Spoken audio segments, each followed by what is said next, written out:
بسم اللہ الرحمن الرحیم۔ السلام علیکہ یا صاحب العصر والزمان۔ الحمدللہ والصلاة علی ابی محمد وآلہ الطیبین الاخبار۔ اما بعد، یا اہل الکوفۃ یا اہل الخطل والغدر اتبکون فلا رفعت التمۃ ولا ہدات الراءۃ انما مثلکم کمثل التی ناقضت عضلها من بعد قوت انکاسا تتخذون ایمانکم دخلا بینکم الا وهل فیکم علی سلف والنطف والصدر الصانف والملک الاماء وغمز اداء والکمرائی علی دمنت او کفازت علی ملحودۃ الا سا ما قدمت لکم انفسکم ان سخط اللہ علیکم وفی عذاب انتم خالدون۔ تمام تعریف خدا سے مخصوص ہے اور صلوات ہو میرے پدر بزرگوار محمد مصطفیٰ اور ان کی پاکیزہ نیک آل پر۔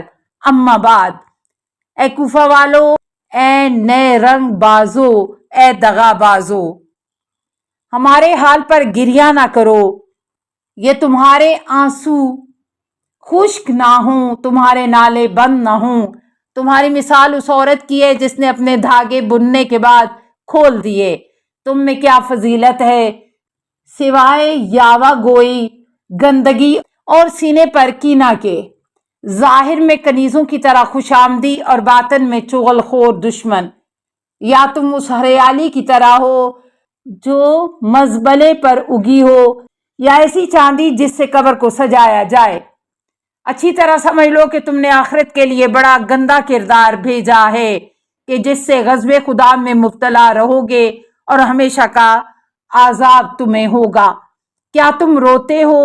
رونے چلانے کی آواز بلند کر رہے ہو؟ خدا کی قسم اس سے زیادہ گریہ کرو۔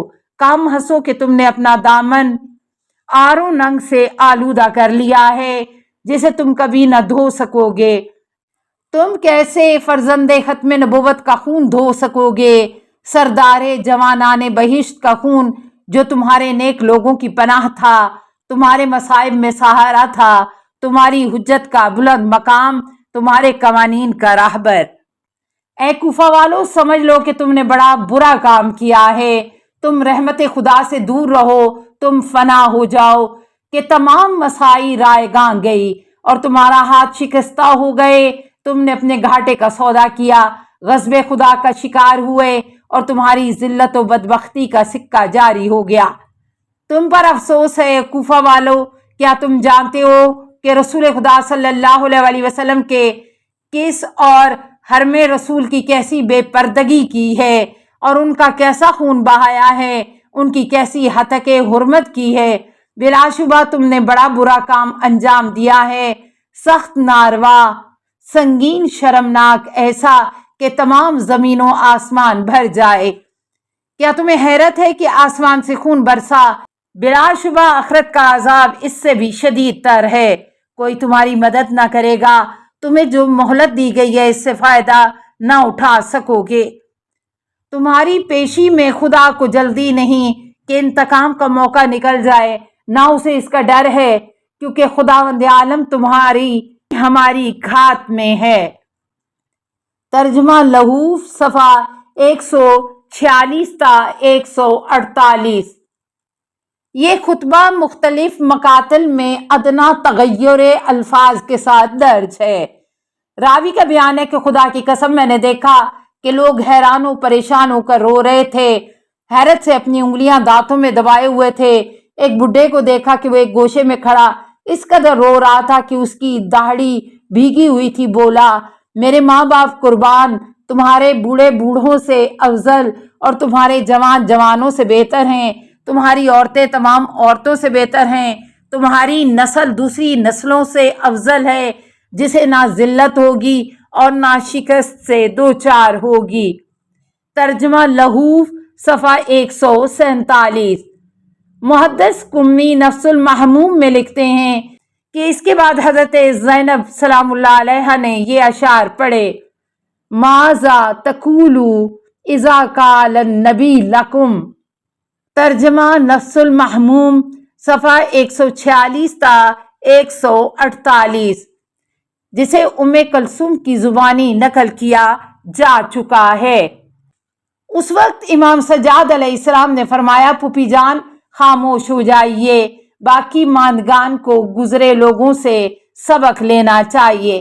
وانتا بحمدللہ عالمتا غیر معلمات، ان البقا والحزن ولا یزانا من قدا بعدہ الدہر۔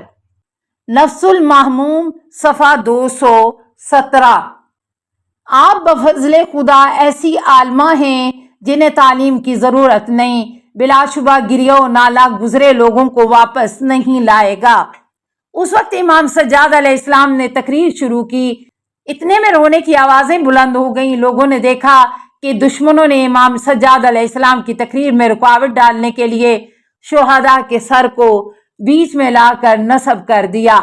سب سے آگے امام حسین علیہ السلام کا سر تھا، جو رسول خدا کی بالکل شبیہ تھا۔ جو بھی اس سر کو دیکھتا تھا بے اختیار روتا تھا۔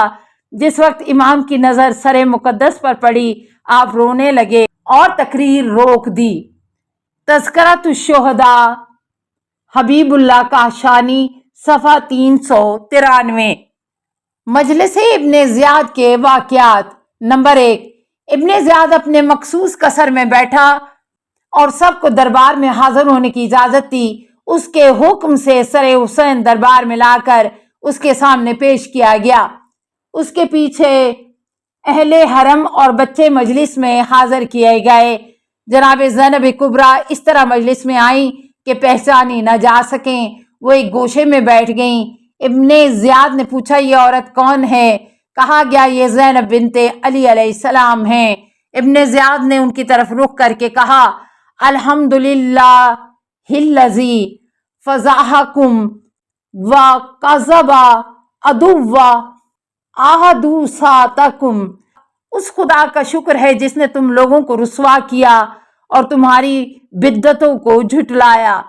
جناب زینب سلام اللہ علیہ نے جواب دیا، انا یفتض الفاسق ویکذب الفاجر وہو غیرنا۔ بلا شبہ ذلیل ہوتا ہے بدکار اور جھٹلایا جاتا ہے بد کردار، اور وہ ہمارے سوا دوسرا کوئی ہے۔ ابن زیاد نے کہا، تم نے دیکھا کہ خدا نے تمہارے بھائی اور خاندان کے ساتھ کیا کیا؟ جناب زینب عالیہ نے فرمایا، ما رأیتا الا جمیلا، میں نے تو جو کچھ دیکھا اچھا ہی دیکھا۔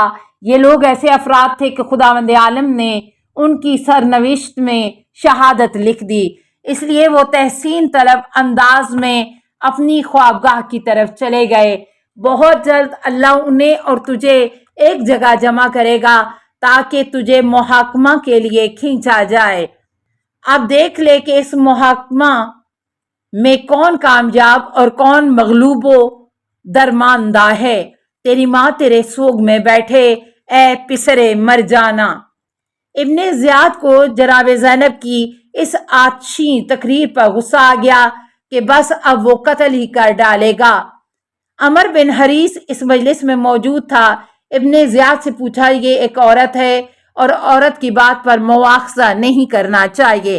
ابن زیاد نے اپنا غصہ فروغ کرنے کے بعد جناب زینب عالیہ سے کہا، خدا نے حسین اور تمہارے خاندان کے قتل سے میرے دل کو شفا بخشی۔ جناب زینب عالیہ نے فرمایا، لے امری لقد قتلت کہلی وقطعت فضائی وجانست اصلی فإن کان ھذا شفاک فقد استفیت۔ اپنی جان کی قسم، تو نے میرے خاندان کو قتل کیا، میری شاخوں کو قلم کیا، میری جڑیں اکھاڑ دیں۔ اگر تیری شفا اسی میں تھی تو شفا مل گئی تجھے۔